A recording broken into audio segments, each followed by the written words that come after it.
কিরাশা গোত্রের একটা লোক আসছে মক্কার বাইরে থেকে, এসে বলতেছে যে আমি আবু জেহেলের কাছে উট বিক্রি করেছি, আর আবু জেহেল আমার উটের টাকা না দিয়ে সে ধানাই পানাই করতেছে।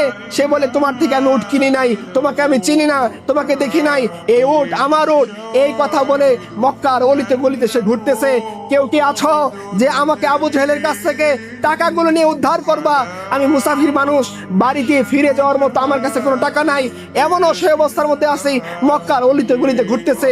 সর্দার থেকে সর্দার, এক নেতা থেকে আরেক নেতা, কেউ তার পক্ষে দাঁড়াচ্ছে না। আবু জেহেলের সামনে কে গিয়ে কথা বলবে, কে গিয়ে আবার গণপিটুনি খাবে?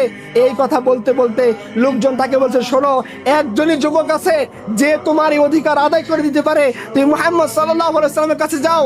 শুকটা দৌড়ে গিয়েছে, ইয়া মুহাম্মদ, আমার কাছ থেকে আবু জেহেল অন্যায়ভাবে উট কিনেছে, এখন সে টাকা দিতে যাচ্ছে না, তুমি আমার টাকাটা উদ্ধার করে দাও। আমি গরিব মানুষ, এলাকায় ফিরে যাব, পর্যাপ্ত পরিমাণের রাহা খরচ পাতেও আমার কাছে নেই।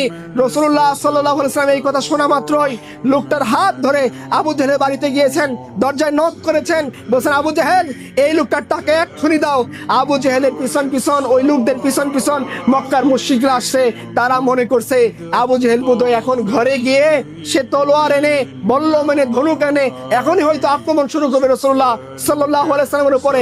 দেখা গেল আবু জেহেল টাকা এনে সুরসুর করে বলছে, নাও, তাড়াতাড়ি টাকা নিয়ে আমাকে উদ্ধার করো। রাসূলুল্লাহ সাল্লাল্লাহু আলাইহি ওয়াসাল্লাম চলে গিয়েছেন। ওই সমস্ত মুশরিকরা আবু জেহেলকে বলতেছে, খুব তো আলটিমেটাম দাও, মুহাম্মদকে এই করব, সেই করব, আক্রমণ করব, দেখে নেব। এত কিছু বলার পরেও মুহাম্মদ রাসূলুল্লাহ তোমার ঘরের সামনে আসলো, দরজায় নক করলো, তোমারকে চ্যালেঞ্জ করলো, চোখে চোখ রেখে কথা বললো, তুমি সুরসুর করে তাকে টাকা কেন দিয়ে দিলা? আবু জেহেল বলতেছিল, ভাইরা, আমি যেটা দেখছি তোমরা তো ওইটা দেখো নাই। আমি দেখতেছিলাম মুহাম্মদ সাল্লাল্লাহু আলাইহি ওয়াসাল্লাম যখন আমার কাছে টাকা চাইতেছিল, উটের টাকা, বিশাল এক আস্ত উট, লিকলিকে তার জিহ্বা, প্রচন্ড ভয়ঙ্কর রকম তার চেহারা, সে আমার দিকে তেড়ে আসতেছিল।